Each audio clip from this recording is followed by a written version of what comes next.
Okay, so instead of doing weekly vlogs like I said I was going to do right in the beginning, I've decided to sort of leave it all until the end and just do one big vlog about how I've found the project, what SMART targets I set myself each week, what I actually did in respect to that. Just sort of like basically an end evaluation or reflection of just how I feel I've done this whole project, because obviously I'm literally in the last week now. My deadline's really soon, so I thought it would be nice just to do a film basically how it's gone each week for me, just all in one. So basically in the first week it was just all about deciding my brand, celebrity and option. For me, deciding an option was just really easy. I knew what I wanted to do. It was marketing and it wasn't a hard decision. Yeah, as soon as I looked at the brief, I knew that it was going to be the one that I was going to enjoy most, I was going to get most out of, basically. And then deciding a brand and celebrity was a lot harder than I thought it was going to be. I mean, just because it had to be British, that narrowed it down a lot. And I don't know, I've got like a few style icons, but I wouldn't say they're exactly celebrities, so that was really hard for me, that respect of it. So a few SMART targets: I've got to decide what brand and celebrity I'm going to do, find and choose a range of research sources, create and start a Pathbright folder, and write a checklist of what I need to do, because when we first started it was a very rough checklist and I had to really say to myself, right, what exactly have you got to do, what bits of work have you really got to do. And in the first week I created my Pathbright folder, and I decided on which research, what research types I was going to use. So it was books, the internet, I was going to go to shops, do in-store visits, and I was going to take pictures. So it was all primary and secondary research, and that was a really good thing to get done at the start, just because it meant that the first 2 weeks was all just research. I knew exactly what I needed to do and I went straight out and did it all, and just got my Pathbright account filled with research tasks. And then I'm just going to read what I've put in my reflection. So this week I found it quite difficult to choose a brand and celebrity, especially since it had to be British. However, now I've chosen, I am happy with my research, how my research has gone.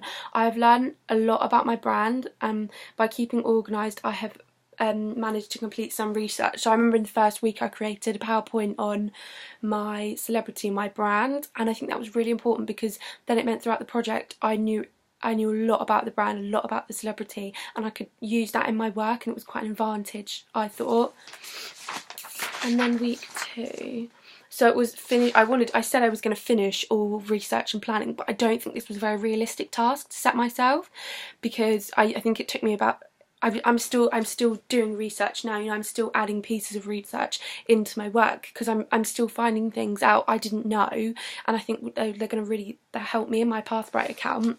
So I put visit a French Connection store and write up the report on my findings, visit the library and take out research books, visit the hub to gain further knowledge, and finish research on Jess and French Connection.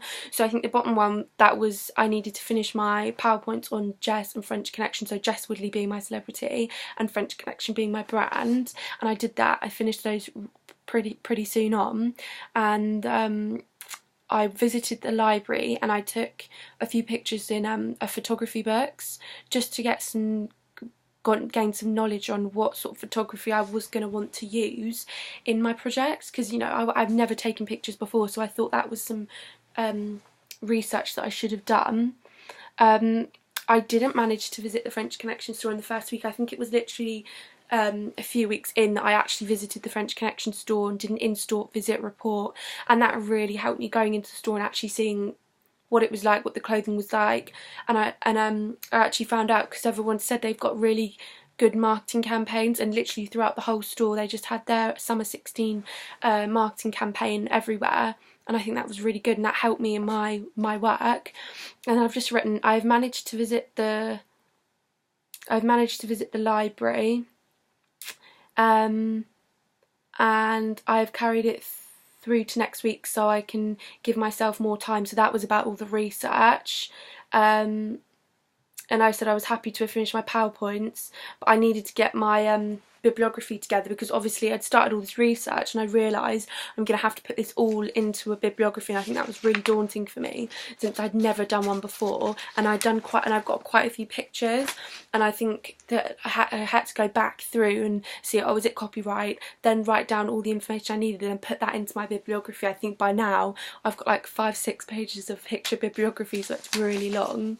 So then in the third week, I wanted to have completed research for my campaign, so my marketing campaign, and actually start the campaign.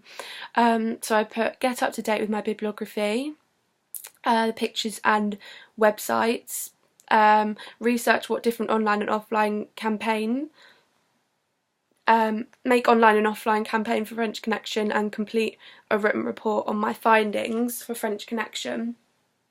So I think it was in week 3 when I actually visited French Connection, and as soon as we went in there first lesson, and by the time I got back I'd written my report on exactly what I'd seen, and like I said before, it was really nice to go in and get a feel for their marketing campaigns and just the layout of the store. I didn't start my marketing campaigns. I think the thing with this was, with Smart Targets, I always thought I was going to be able to get way more done than I actually could, what was physically possible of me. I know that it took me a few weeks to actually start. I think I did my press release first because it was sort of the easiest one to start with. I think it gave me sort of an introduction to my actual GMAG. And then yeah, so I'd done that, and then yeah, I got up to date with my bibliography, because my actual bibliography itself deleted off my computer one day at college, so I had to just spend about 2 hours rewriting it all out. So that set me back massively, because I was planning to start my actual GMAG and everything. I planned to do that, and that really set me back a lot, so that was really annoying. Okay, so then week 4, I've got do my photo shoot and edit pictures, start GMAG, make sure bibliography's up to date, and complete homework task that we were set by Sonia. So I started off with my photo shoot that I did in that week 4. So that was a really good one to get started with, because it gave me a clear outset of what I wanted my marketing campaign to look like. So I used these pictures throughout my GMAG, because I created my GMAG in that same week, made a front cover, and I could use the pictures that I'd taken in the photo shoot. So I think that worked really well for me. And yeah, obviously after my bibliography deleted itself, I was really vigilant with keeping up to date with that, making sure I made a copy of it. And then the homework task was so we had to research a successful collaboration, and say what made it successful. So I chose Gigi Hadid and Topshop, and for me that was a really good choice, because it was a really successful campaign due to all of the social media networks that they used to advertise this, because that's what I really wanted to use as my marketing campaigns. You know, social media, it's a free advertising, and I think a lot of people for that age range would have been looking on social media, so it was a really good way for them to get that message about.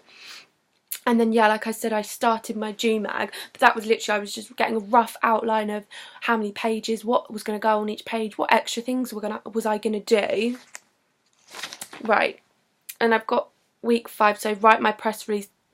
That was finishing it off, really. I needed to, you know, I'd written the actual body of text, but I needed to work out how was I going to present it, what was it going to look like on GMAG, how did I put everything in there. So that I had to go back and research, and I actually looked into certain press releases, got a feel for what they were saying, and I actually added in a quote. I made up a quote from Jess Woodley about what she thought about the press release, about her release of the collaboration.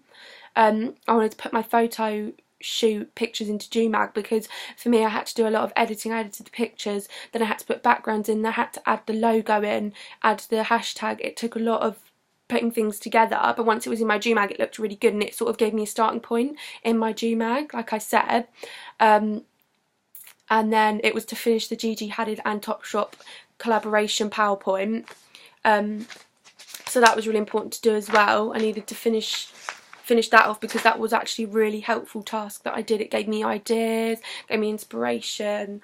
Then week 6, so I was starting my campaigns. So the campaigns that I decided to do was Instagram, pop-up, tube posters and a billboard, and I did a lot of research before I had figures and stats actually in my GMag just on how many people actually go on Instagram, how many people look at billboards, how many people look at tube posters, and I think that looked really good in the GMag. It helped to show that people were actually going to take note of these. It was going to be a good marketing campaign. And then, because it took a lot of time, I once again had to edit it onto pictures to make it look like it was actually on a billboard.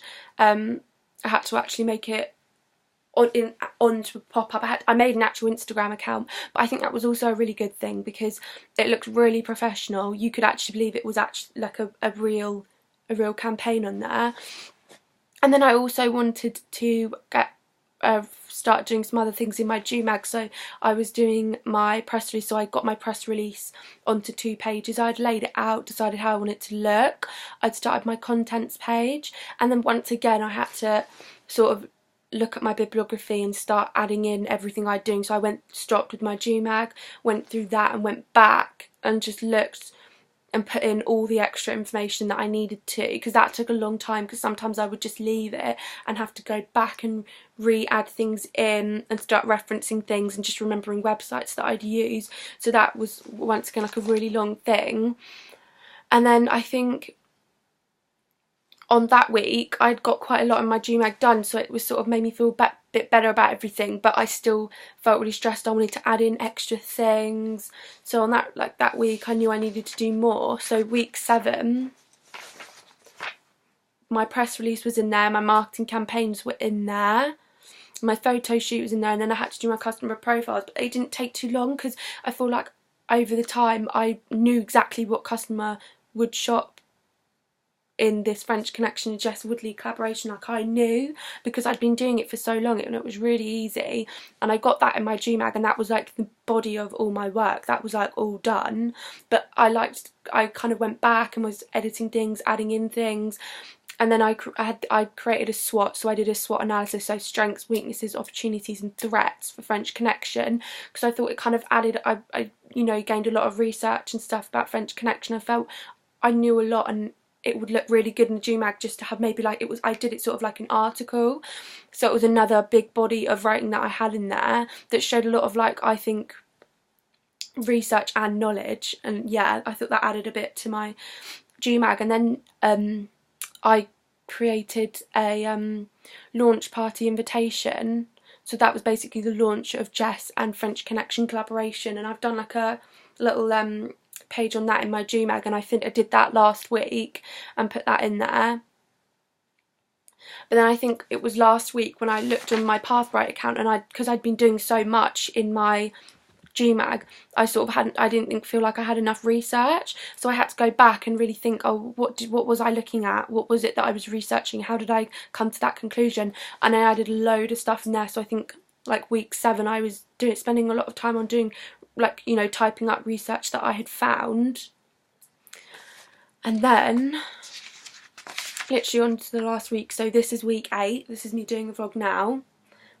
I'm a little bit stressed. I have a list of what exactly I need to do, so obviously doing this vlog was one of them.